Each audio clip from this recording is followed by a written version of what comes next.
Ollie is of course right when he says that the Nazi period, whether we describe that as a seizure of power or a national revolution, counter-revolution, whatever the phrase is that we want to use, is in some ways an absolutely crucial period for us to understand. And it's also, I suppose, part of the common sense of the left about the nature of that period. And indeed, I'd say wider society, for those of us who grew up in the years after the Second World War, some of us nearer to those years than others, it dominated our lives, dominated popular culture. And indeed, in the years that I taught history in schools, it dominated the history curriculum. Indeed, it still does. And particularly in Britain, I think it forms an important part of what we might call the official narrative of British history, the fact that Britain stood up to fascism and Nazism, is a sort of fundamental fact in ruling class ideology. So understanding actually what went on in that period, but perhaps more important, how and why the Nazis were able to come to power, who they were, and indeed their relationship both to the state, to capitalism, and indeed to wider society, I think is absolutely crucial. And it isn't just for the left. If you go into any bookshop, indeed any airport, when we can get back into airports or railway station bookshop, you'll doubtless see countless books on the Second World War. And indeed, if you go onto any television channel, you will see documentaries about the Nazis. The only topic that I've not seen linked at the moment, we've had Nazis in outer space, Nazis and science, even Nazis and fashion and popular culture. Everything's covered. In a way, there's almost a sort of an obsession with this period. If you want to sell a book, just put a swastika or a picture of Adolf Hitler on the cover.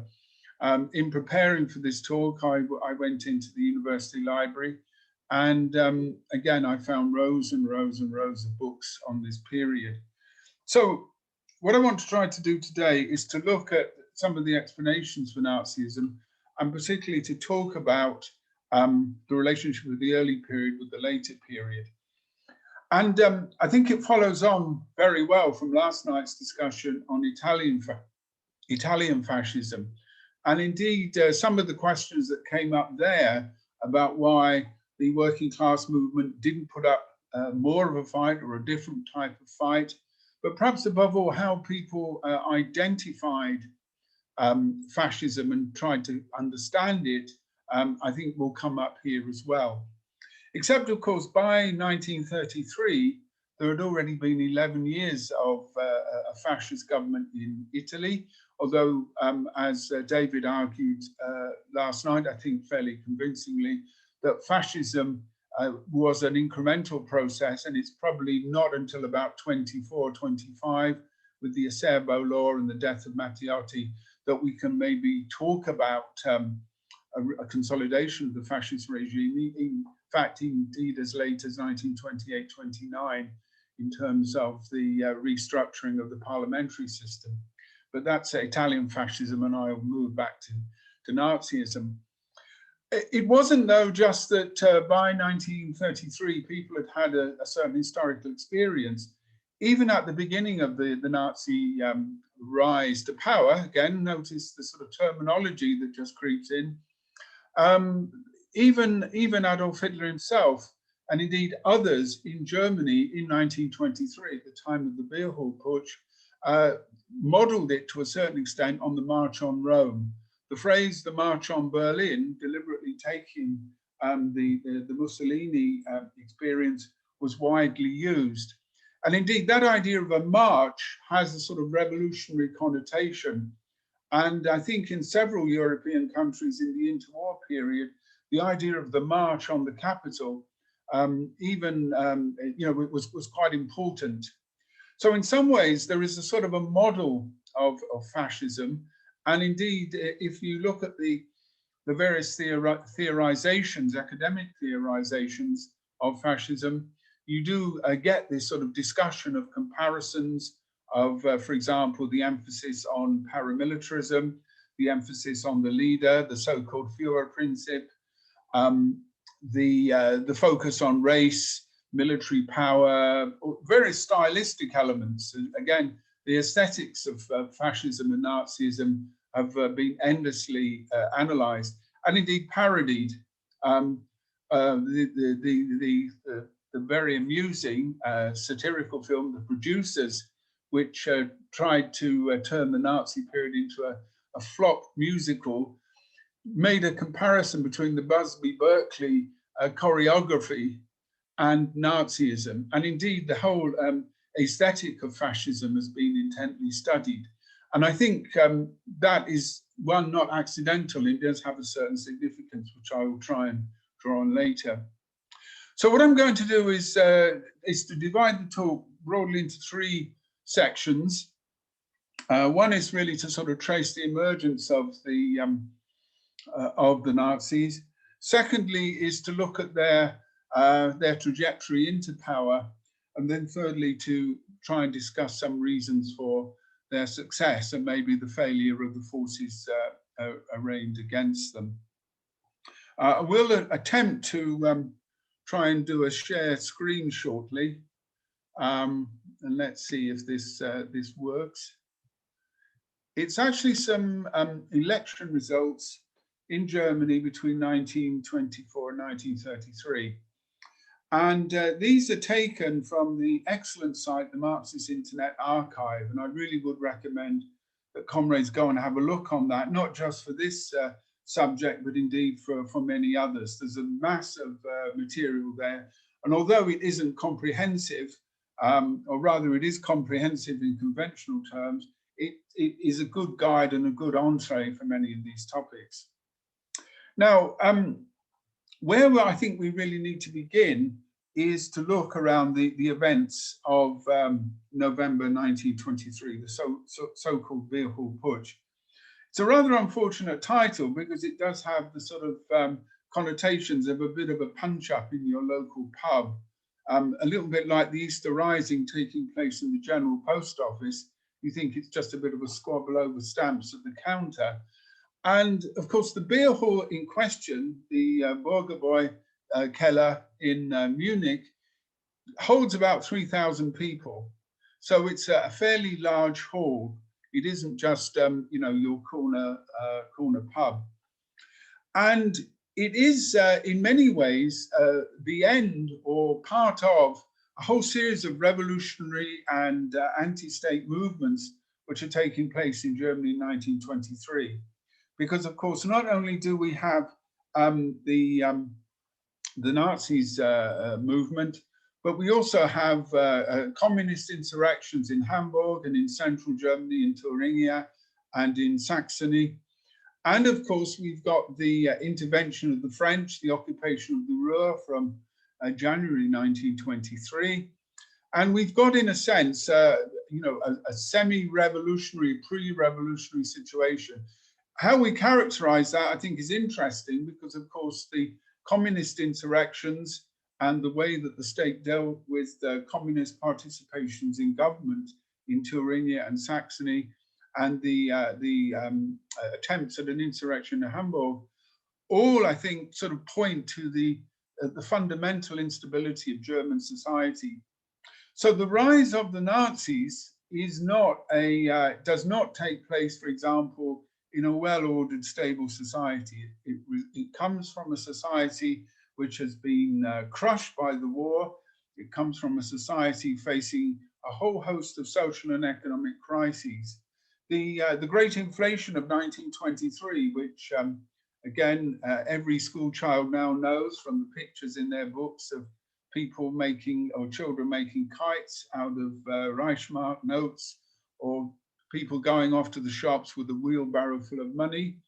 Indeed, in that period, to buy a copy of the Nazis' own newspaper, the Völkischer Beobachter, would have cost you 5,000 million Reichsmarks, which is almost as much as a kilo of butter. So The inflation obviously has dramatic effects on the living standards of the population, but like many other aspects of this crisis and the results of the defeat, it has a particular impact on the German petty bourgeois, the so-called Mittelstand. And this is a group I think I want to spend a little time talking about, because when we often approach the development of Nazism, the focus is always, certainly in many conventional treatments, and particularly the treatment of the sort of popular documentary, is on the masses, and is indeed on the unemployed. And indeed, it's a fairly common view that large numbers of unemployed people flocked to the Nazis, particularly following the 1929 crash. Now that's true, but probably the key element in terms of Nazi support is the middle class, the petty bourgeoisie. Now this phrase in Germany applies to quite a substantial section of the population. It's small business people, shopkeepers, small craftspeople, artisans, farmers, and in terms of the German economy, these are quite a substantial group. Indeed, even today, small and medium enterprises, and indeed the classic Mittelstand is still a very significant feature of the German economy. Much more so, I would suggest, that even in Britain, even with the growth of so-called self-employment that we've had in the past 30 years or so. So this group is absolutely ruined by the great inflation, but it's also a group whose whole social position has been undermined by the overthrow of the Kaiserreich, the Weimar Republic. Their world has, in a sense, been completely shifted. And it's this group, along with a whole range of other groups who are dislocated by the fallout from the war, who, in a sense, are the raw material for the Nazi movement. If we look at the sort of people who are involved in the Nazis in the early stage, they often come into this classic pattern of people who are from small businesses, people who are students. Again, in this period, that type of milieu is very much a minority of the population. These are people who are, in a sense, to use Trotsky's memorable phrase, human dust. They are, in a sense, almost flotsam and jetsam. Now, in Marxist sociology, the petty bourgeoisie are a group who will be, or are in the process of being undermined and indeed being displaced by capitalist development, that larger industries, the concentrations of capital will undermine the petty bourgeoisie. And so certainly in German Marxism from the middle of the 19th century, there's a debate about how you orientate towards this group. And indeed, some of the discussions, in particular involving the Lassalleans and followers of Marx, is how people regard other classes other than the proletariat. And the idea of whether these classes can be won to socialism, or indeed whether the only truly revolutionary class, and indeed the class that has to be focused on, is the proletariat. And I think this focus will be ideologically significant later on when we look at the analyses of why the Nazis were able to come to power. So the beer hall putsch was an attempt by the Nazis to seize power. Well, yes and no.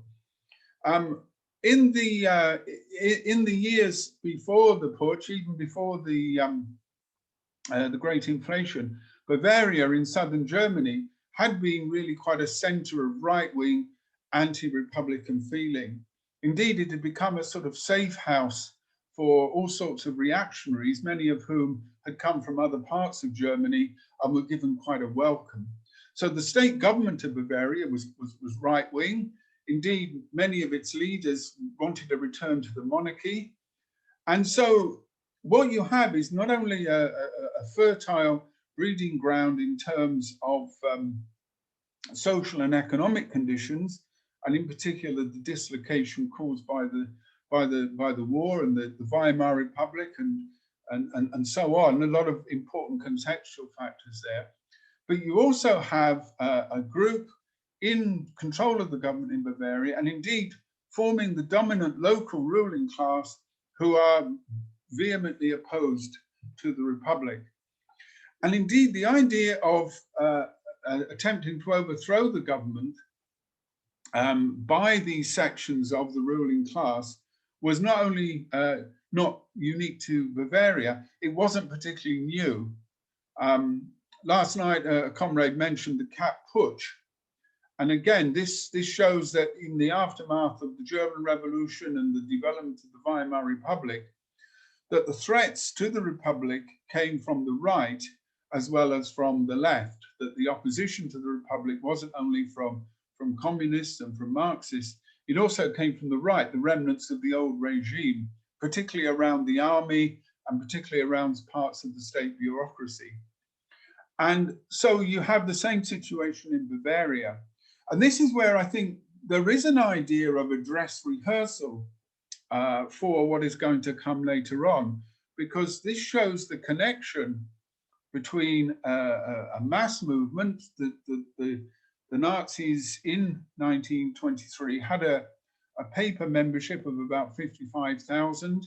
They probably could muster somewhere in the region of about 3,000 to 4,000 armed people.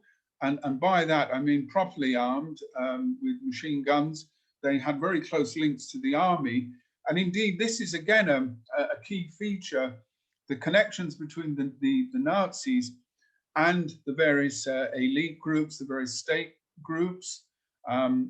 Again, the army sponsors groups like the Nazis. It sees them as a potential reserve army.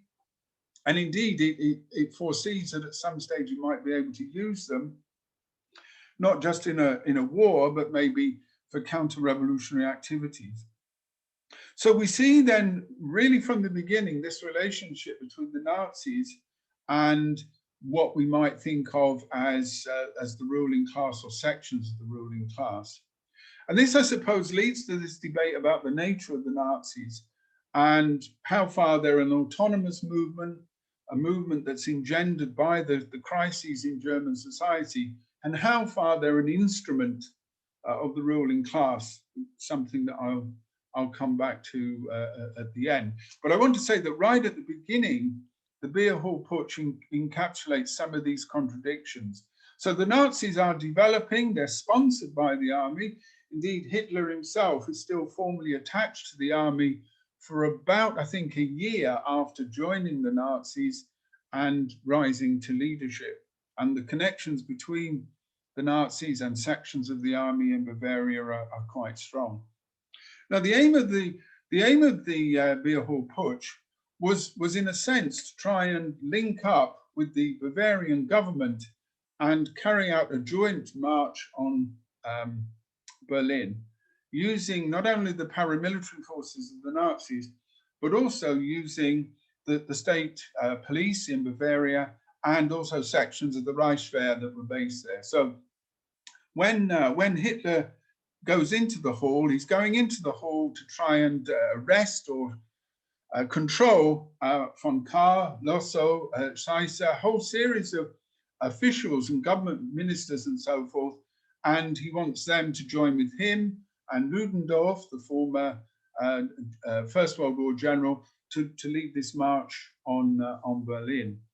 Now, he wasn't the first person to have this idea. They'd been flirting with this idea before. And indeed, there's some argument that he got in there first because they were going to go the week after. So what you have then is I suppose this idea of trying to work with elements of the state to overthrow the Weimar Republic and install some sort of government of national salvation. At this point, Hitler's role is very much of in his phrase, I am the drummer. I'm the person who sort of builds up the crowd and I will work with these established authorities. Now, the putsch is a failure. It doesn't have sufficient support. It's very poorly organized. It does have a bit of a comic opera element to it. Hitler jumps up onto the table, fires a shot, and says, you know, we're declaring the national revolution.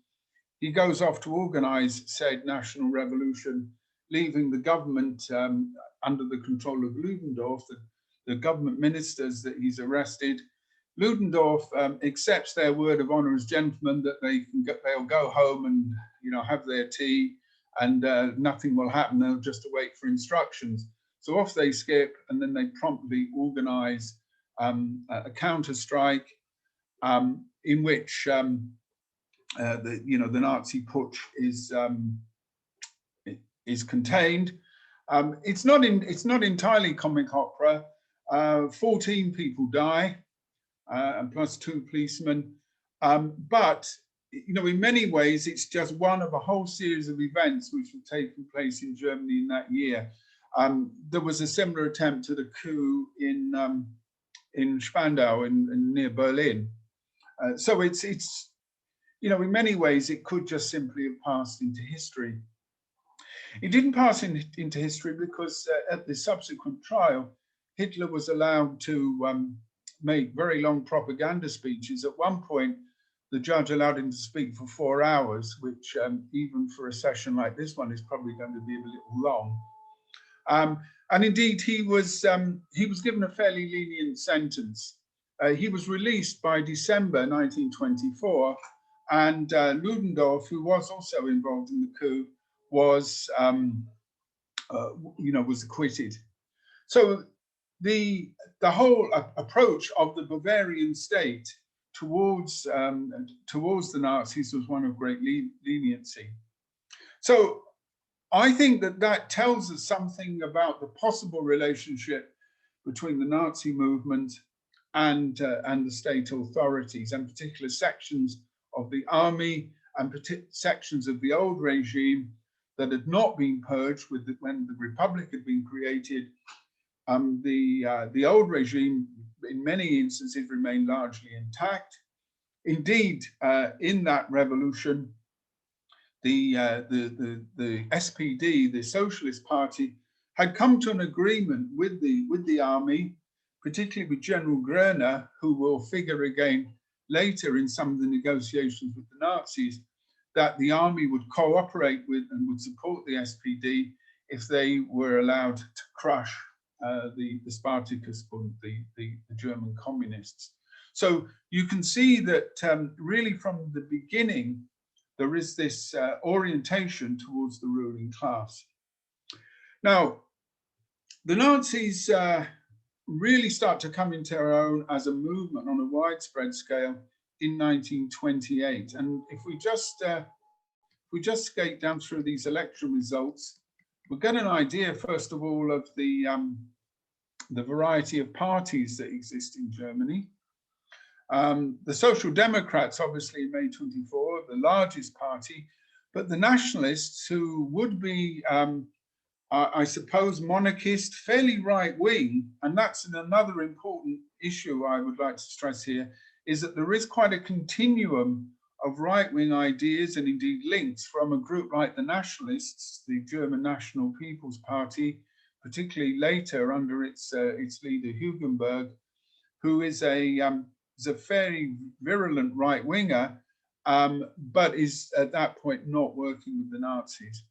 The Centre Party, or the Zentrum, is a Catholic party, and again, quite a sizable part of Western and Southern Germany has a sort of confessional politics. And then we have the Communists. The People's Party is a fairly standard bourgeois liberal party, later led by Stresemann, and it would be, I suppose, would be equivalent to a British Liberal or Centre Party. Then, of course, the Nazis. So you've got an idea of the relative balance of forces there, and even by December 24, we can see that the Nazis have virtually disappeared. There's just a very small percentage. They're just down to 3%. Again, likewise, the sort of relative strength of the various parties. In 25, the presidential election, Hindenburg, who is a right-wing pro-monarchist, he again another leading general in the First World War, represents very much the old order. He is elected. Wilhelm Marx, who's the Catholic Centre Party, who will get the support of Social Democrats and of standard bourgeois liberals as well. And then Thielmann, who is the communist candidate. Again, a sizable enough vote, but you can see really still quite a minority. Now, we start to see some changes emerging in the May 1928 elections, and again we can see there the growth of the communist vote, and we can also start to see some changes in the votes for the various middle class parties. But the real turnaround, of course, is in September 1930. And this is the period following the Great Crash, rising unemployment nearing towards 3 million, catastrophic impact on the rural populations and so on. So we can see that the Nazis' position goes from something like 2% to 18.3%. And likewise, we see the growth of the communists to a lesser extent. You'll also notice the decline of the nationalist vote. The Nazis eat into that vote, and they also eat into other of the middle class parties. And that rise continues again. We can see in the July 1932 elections, in which the Nazis emerge as the largest single party, not an overall majority at all, but we also see the rise of the communist vote. Again, quite a significant jump, and again you can see the fall of the nationalists, where the Nazi vote has eaten into that vote. Now, the appeal that the Nazis made was, in a sense, summed up in the title of the party, the NSDAP, the National Socialist German Workers' Party. And that idea of linking, that idea of nationalism and socialism being linked together was not, again, a new idea in terms of right-wing politics. Elements of what we might think of as National Socialism existed really in many areas of Europe in the late 19th century. And indeed, famously, Hitler in Mein Kampf talks about the success of various right-wing parties in the Austrian Empire, particularly the mayor of Vienna, Luger, who uses sort of radical democratic semi-socialistic language, and to say semi, combined with elements of racism and of nationalism. And these types of ideas are very strong in what we might think of in the borderlands of the German-speaking Europe, areas in which German populations are in conflict with other groups, and in which an appeal to sexual interest, in which an appeal to working class interests, as opposed to purely national interest, will mobilize people. The other element of Nazi ideology is not, although anti-Semitism is a factor and it shouldn't be downplayed, the main focus is on the renewal of the national community, the Volksgemeinschaft, the idea of uniting the nation, of repairing the nation of throwing out the November criminals, of renewing society, of bringing society together again. So it's an appeal for some sort of organic unity. And in particular, it's an appeal to an organic unity that is opposed both to Marxism and radicalism. And incidentally, Marxism isn't just directed at the Communist Party, it's also directed at the SPD. So that the traditions of the SPD as a Marxist party, particularly in their conflicts with the conservatives from the 19th century, still have a resonance in many areas of Germany. Indeed, in some regional studies, the importance of anti-Marxist mobilization in areas where there are virtually no communists deliberately harked back to these older traditions from the time of the anti-socialist law. The other elements, again, focus on an organic society, the society that is whole, is wholesome, is German. And that then is an attack upon big capital, particularly identified as international capital, finance capital. So the archetypal a Nazi supporter is a small business person, a farmer, who identifies big capital, identifies the system as his enemy, but doesn't then see their future lying with socialism, with the working class, because they also see them as a competitor as well. And Leon Trotsky, in his analysis, What is National Socialism, which he wrote in 1933, looks at the psychology of the petty bourgeoisie, and that I think is going to be quite an important point. So although anti-Semitism is there, and although ideas of race, so-called Völkisch philosophy, the idea of the people and the race, it's very much talking, I think, about the renewal of German society, rebuilding the community, and in that way, it has something of a radical edge. Indeed, when we look at what contemporaries are saying in the late 20s, particularly in the business community, their argument is that these people are a bunch of sort of radicals and revolutionaries, that they're potentially very dangerous. After all, they're socialists, and they call themselves the German Workers' Party.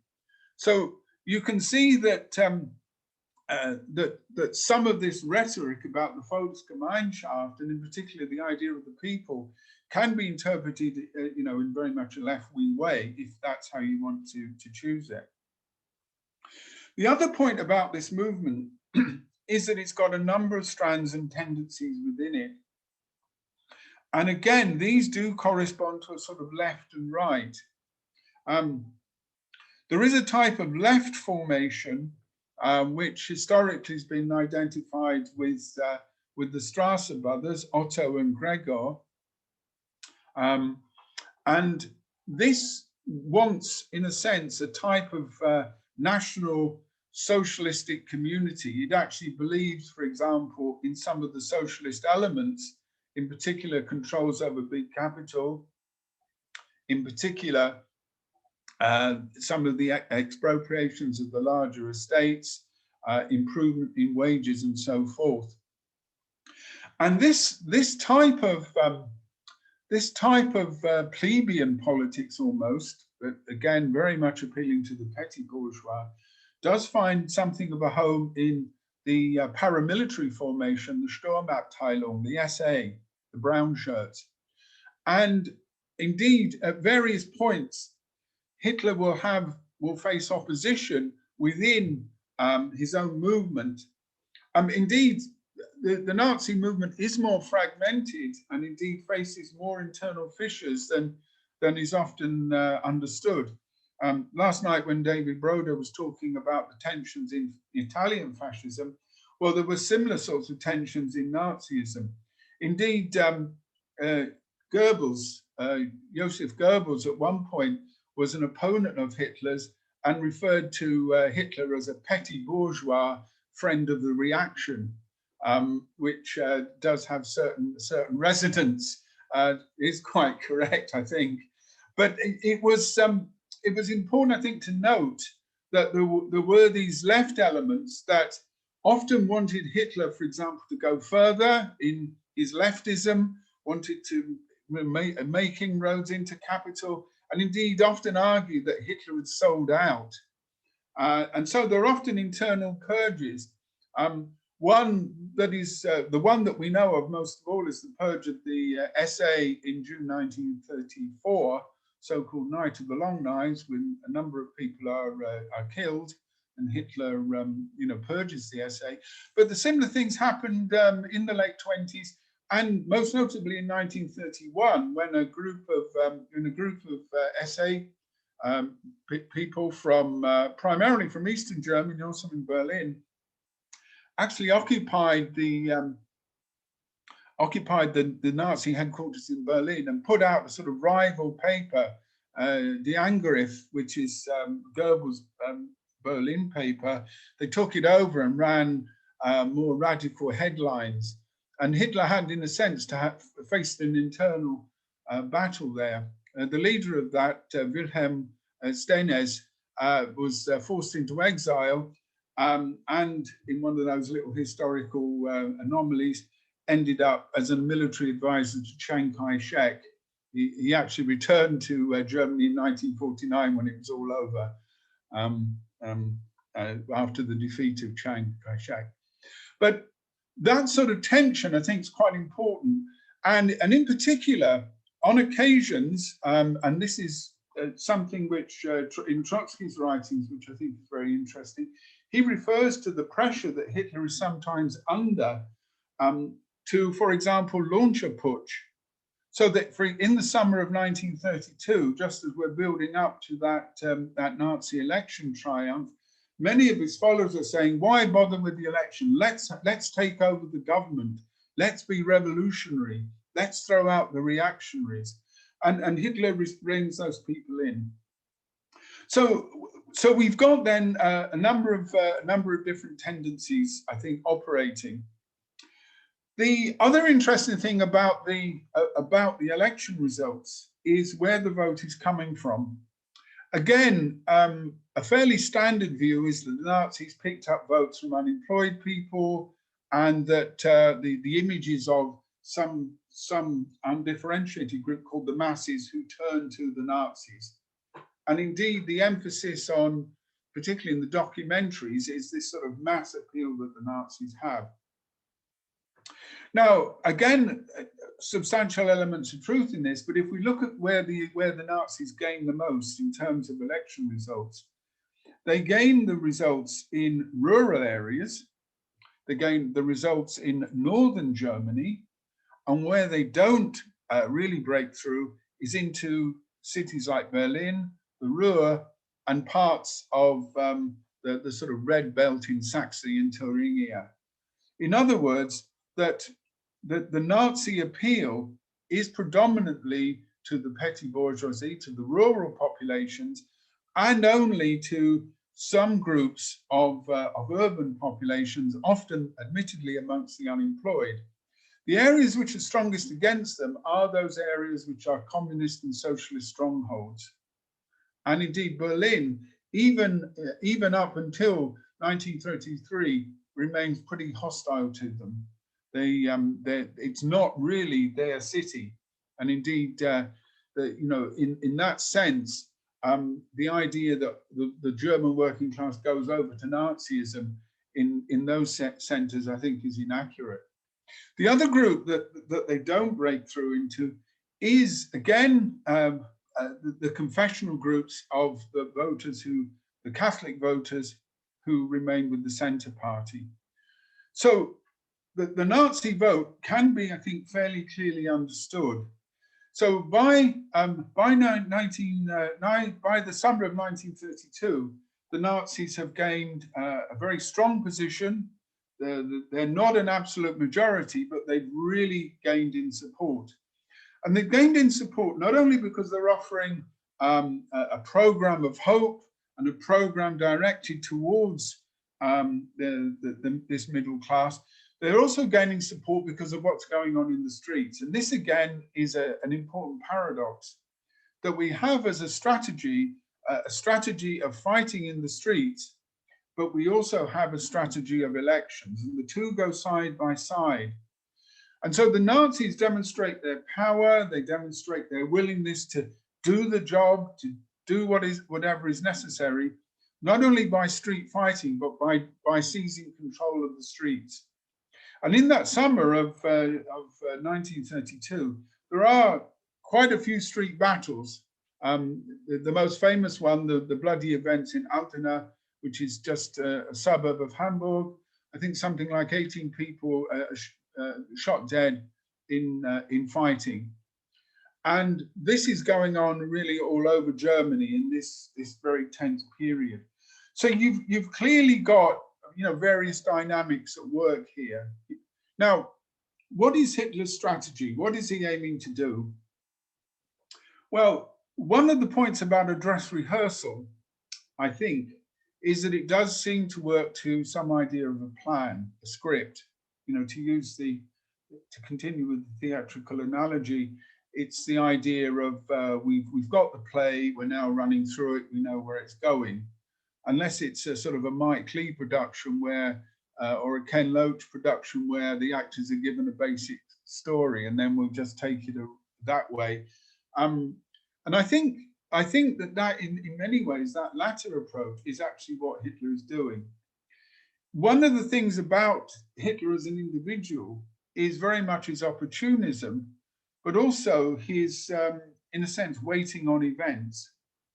And at various key stages, again, the details of this are quite complex, and I will talk about them if comrades want, but we can summarize it, that in this crucial period, in 1932, having achieved this electoral position, he waits for things to fall in place.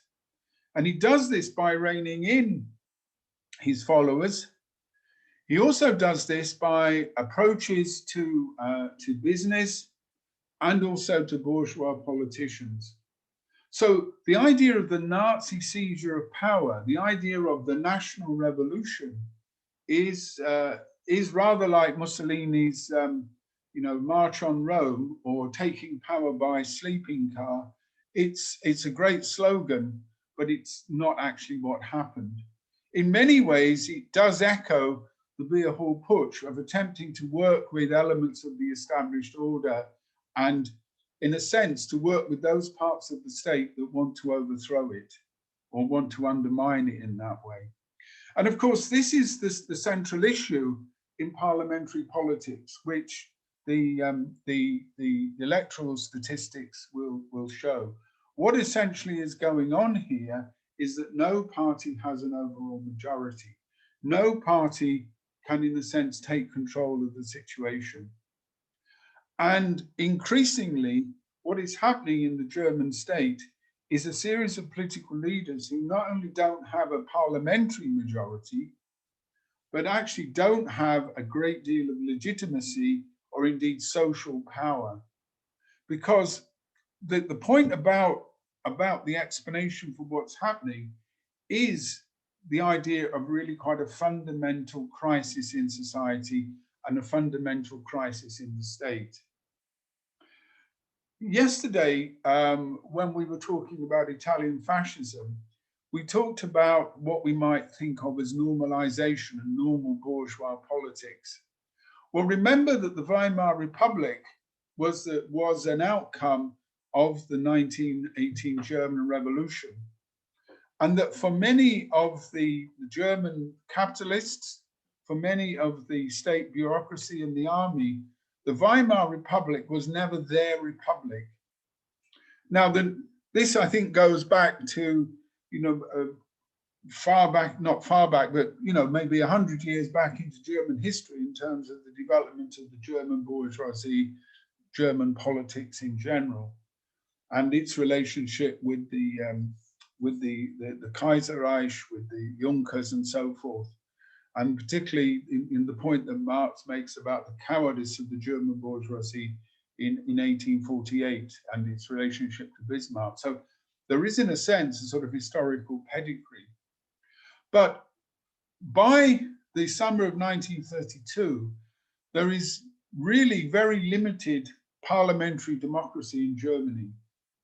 The government is being run by a series of politicians, most notably Brüning from the Catholic Centre Party, who rules effectively by decree.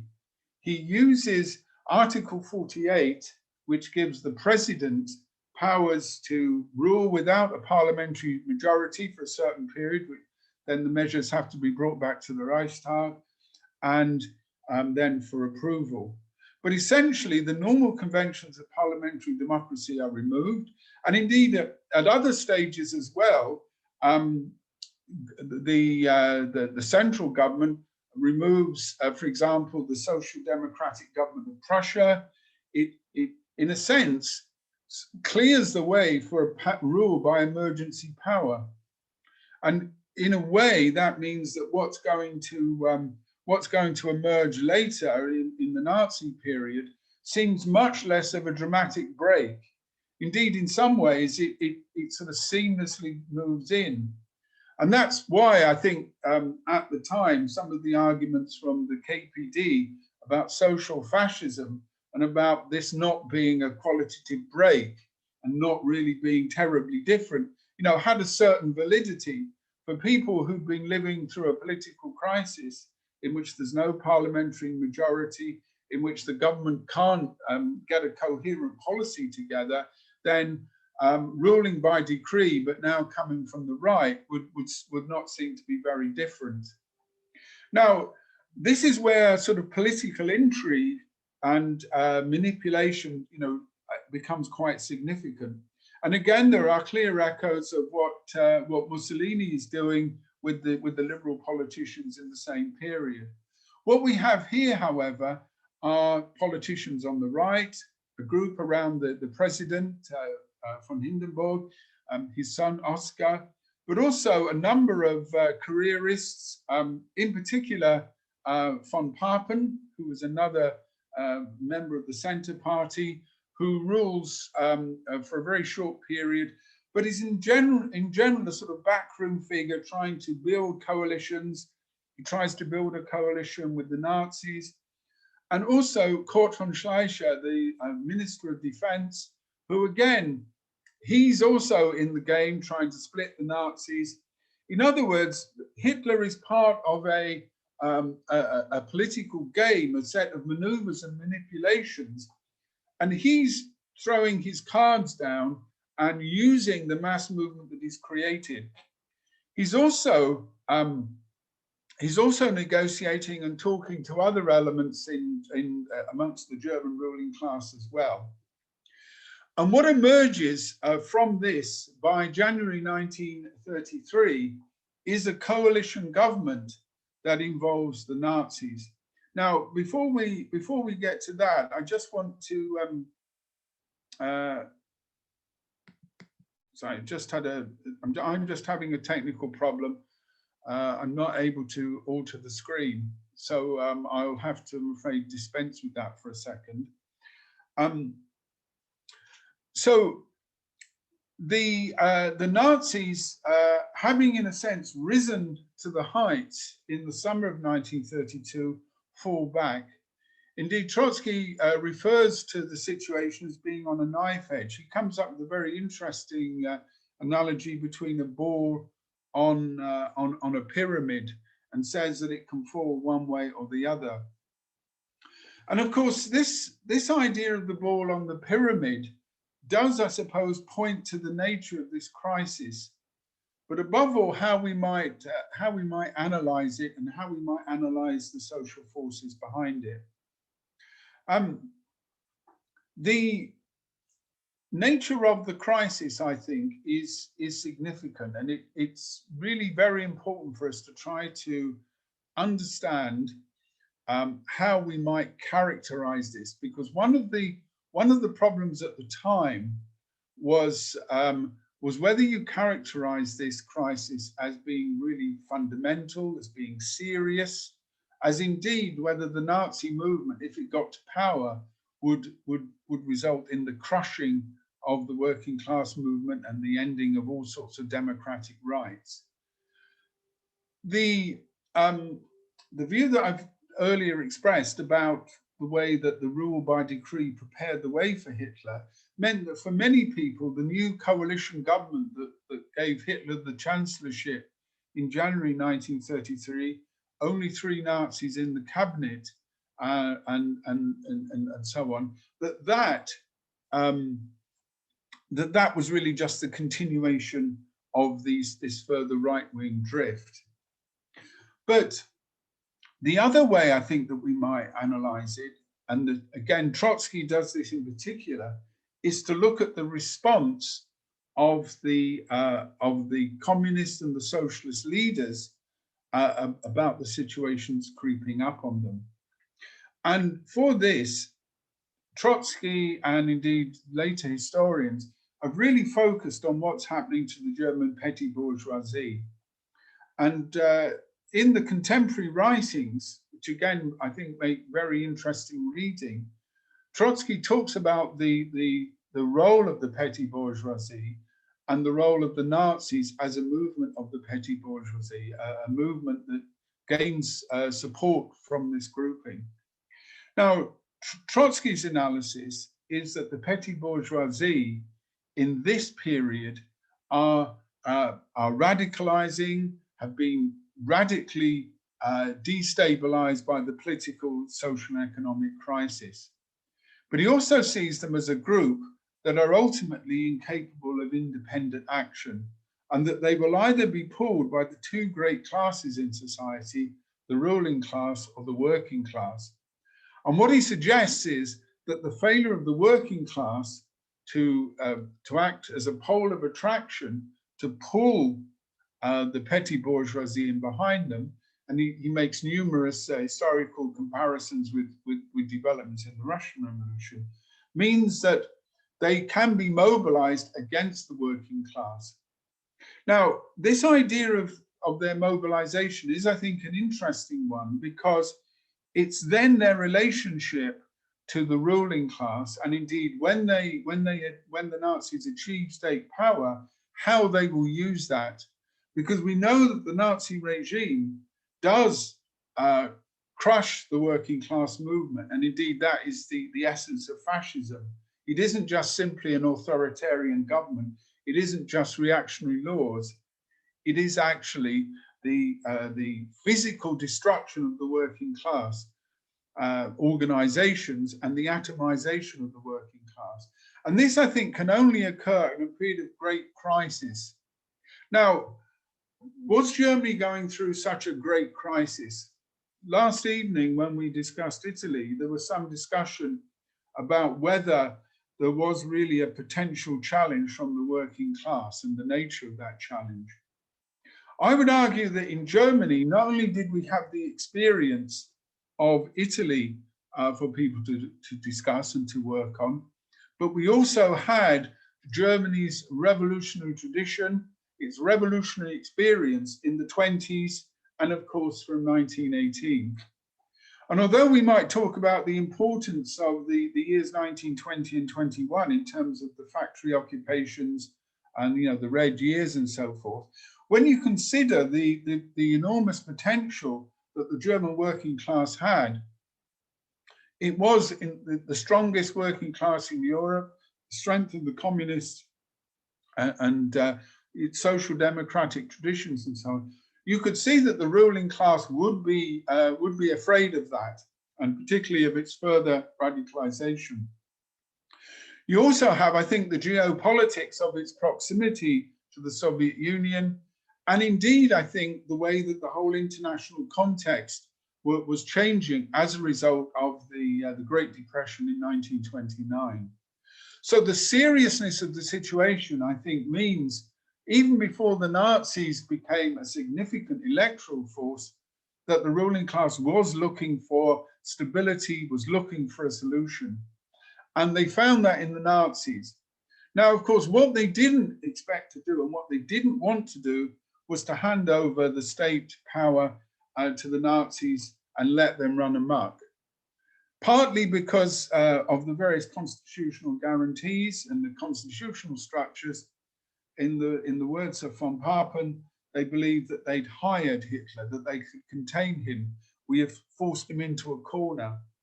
But of course, Hitler played a very good parliamentary game, but he also used many of the weapons of the Weimar Republic. He also used the fears of the ruling class against them. He also used his mass movement as well. But what's important, I think, is he stayed very much within the boundaries of capitalism.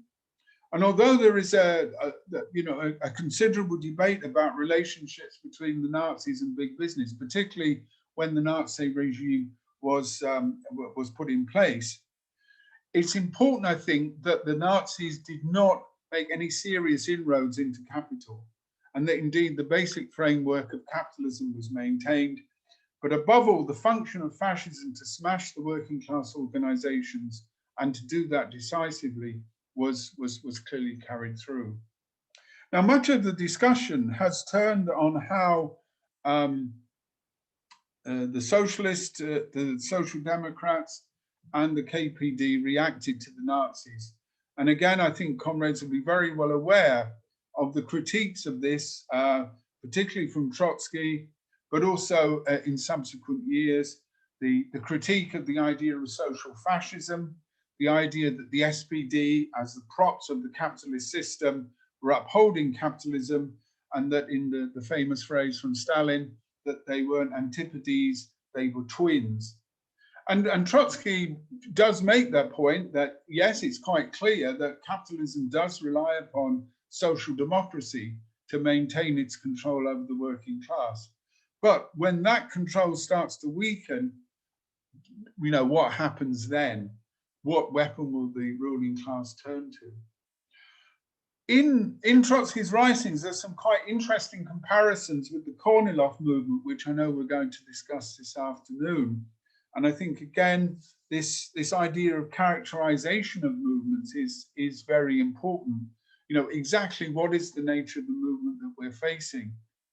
So the demand for a united front, the demand for a genuine working class opposition and a militant stand against the Nazis, and in that way a stand against capitalism, I think is an important element in both Trotsky's analysis, but also in his analysis of the failure.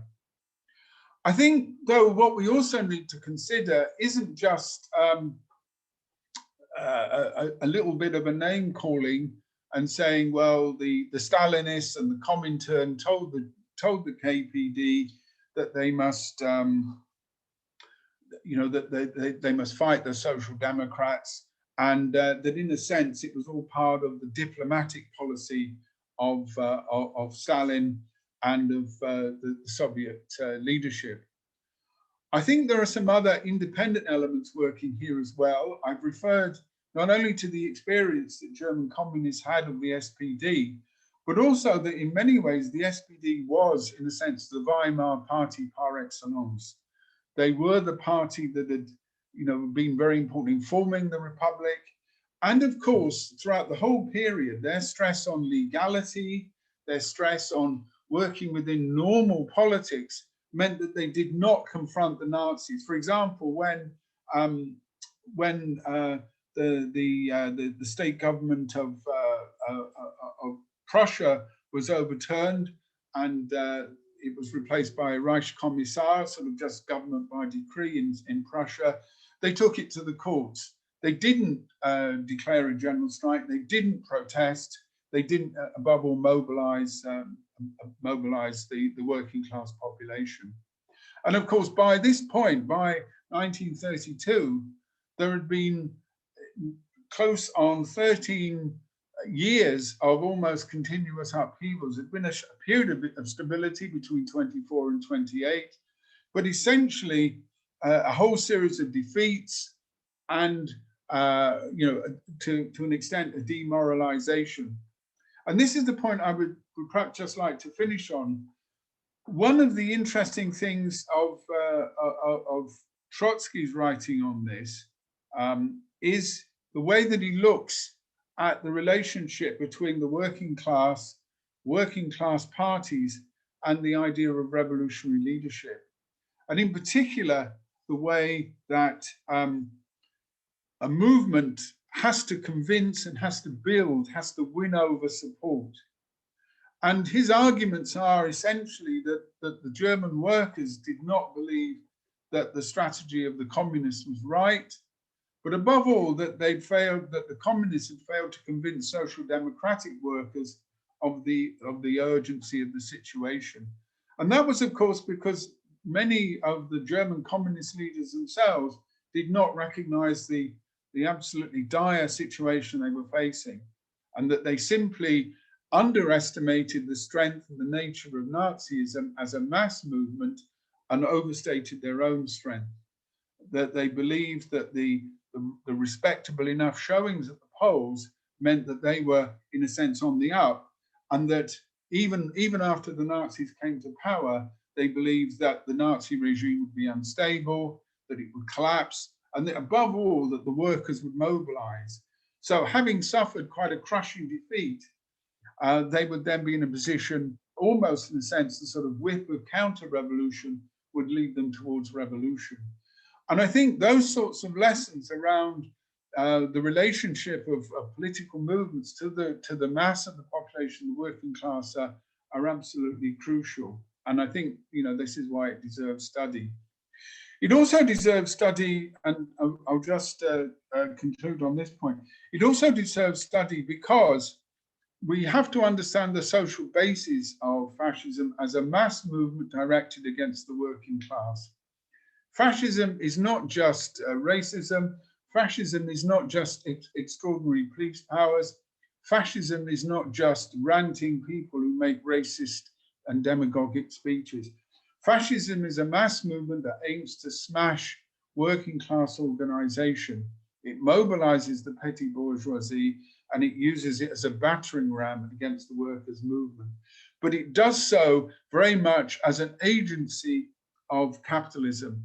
And the connections between capitalism and fascism, which liberal democracy and theories of totalitarianism, the authoritarian personality, all of these other arguments always try to play down.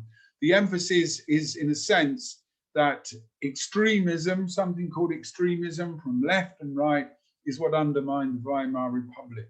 The role of the state machine, the role of people like Hugenberg, who was a press baron, Thyssen, the industrialist, whole range of these people, their role is downplayed.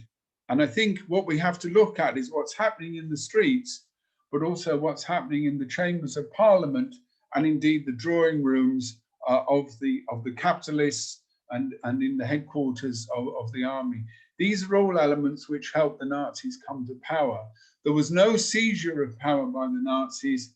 They were invited in, and rather like a vampire, once you invite them in, then they draw your blood.